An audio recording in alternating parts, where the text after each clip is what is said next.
It's strange how life circles back on you when you least expect it. I just finished a 72-hour shift at the fire station, 3 days of calls, house fires, medical emergencies, and false alarms. You don't sleep much on ships like that. You close your eyes for 20 minutes here and there, but the moment the alarm sounds, you're up and running. By the time I clocked out that morning, every muscle in my body felt like it weighed a ton. Me boots dragged. My brain was foggy. I probably looked like a zombie stumbling into the grocery store on my way home. I only needed a few things, some bread, coffee, and something easy to throw in the oven for dinner. I was staring blankly at the rows of pasta sauces, trying to decide if I wanted to bother making spaghetti, when I heard footsteps running towards me. I didn't think much of it at first. This was New York. People are always in a rush, but the footsteps stopped right next to me, and before I knew it was happening, a pair of arms wrapped tightly around me. I froze. A woman was hugging me, not just a friendly passing hug. This was tight, like she was holding on for dear life. My first instinct was to tense up. I didn't know her. My mind started to race. Was she mistaking me for someone else? Did I know her? Was something wrong? And then, just as suddenly as it started, she let go and stepped back. Her hands trembled as they covered her mouth, tears shining in her eyes. I blinked at her, completely confused, but her smile stopped me cold. It was a kind of smile. You see, when someone finds a missing piece of their life kind of story that felt too big for a grocery store aisle, I opened my mouth to say something, anything. But she spoke first. "You don't remember me, do you?" she asked softly. I looked closer, trying to place her face. She was in the late 30s, maybe early 40s. Her dark hair was pulled into a ponytail, and she wore a simple coat and scarf, nothing out of the ordinary. There was something familiar about her eyes. Something I couldn't quite put my finger on. "I'm sorry," I stammered, my voice hoarse from the long shifts. She smiled again, and this time tears spilled over. 9/11/2001, she said, her voice trembling with emotion. "You carried me out of the World Trade Center." The words hit me like a punch to the chest. My breath caught in the grocery store seemed to vanish around me. For a moment, all I could hear was the roar of sirens. The memory I never let myself revisit came rushing back. The smoke, the heat, the feeling of rubble shifting beneath my boots, the deafening noise, the cries for help. Stared at her, me heart pounding, trying to process what she just said. You are there," I finally managed to ask. She nodded, wiping tears away with shaky hands. "I worked on the 51st floor of the South Tower.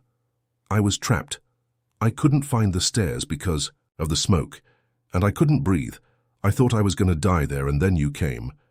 I swallowed hard. Memories I have buried for years began to claw their way to the surface. I can see it so clearly, the halls filled with smoke, so thick it felt like you were drowning. The chaos. I didn't know how many people I carried that day. I didn't know their names, their faces, or what happened to them. After you just did the job, you didn't think about anything else. It was the only way to keep moving forward. You told me everything was going to be okay," she said, her voice breaking. "You told me not to be afraid. You carried me down so many flights of stairs, and when we got outside, you handed me to someone and went back in. I never saw you again. I never got to say thank you." My heart felt tight, and I didn't trust myself to speak. I spent the last 20+ years avoiding those memories. People always call us heroes, but most of us never felt like it. I spent countless nights thinking about the ones we couldn't save, wondering if we did enough. I shook my head slowly. "You don't have to thank me," I whispered. "But I do." She insisted, stepping closer. "You saved my life. If it weren't for you, I wouldn't be here. I wouldn't have my family. My kids wouldn't exist because of you." I got a second chance. I tried to smile, but my chest felt heavy. "I was just doing my job," I said quietly. She shook her head, her tears still falling. "No, you gave me a miracle." The weight of our words settled over me, and for a moment, I didn't know what to do. I spent so many years carrying that day around with me, like a shadow, the losses, the pain, the guilt. I didn't let myself think about the good. The life saved, the miracles. "Can I hug you again?" she asked, her voice barely above a whisper, and nodded, unable to speak. She stepped forward and wrapped her arms around me again, and this time I didn't freeze. I hugged her back, holding Ona's tears I buried for years, finally began to surface. In the moment I let myself remember, I let myself feel the grief and the relief, the loss and the hope. We stood there for what felt like an eternity.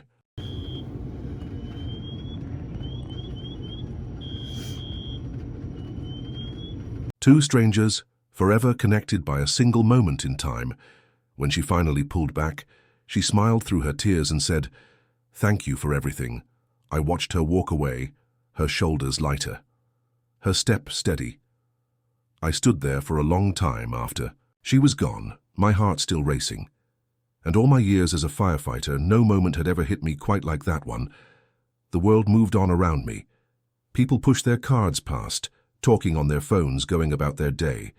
But I stay rooted there, taking it all, and you don't always get to see the impact you have on people's lives, but most of the time you're left wondering.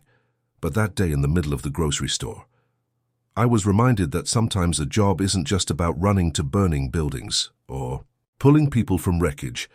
Sometimes it's about hope, it's about second chances, and sometimes it's about a simple thank you that comes exactly when you need it most.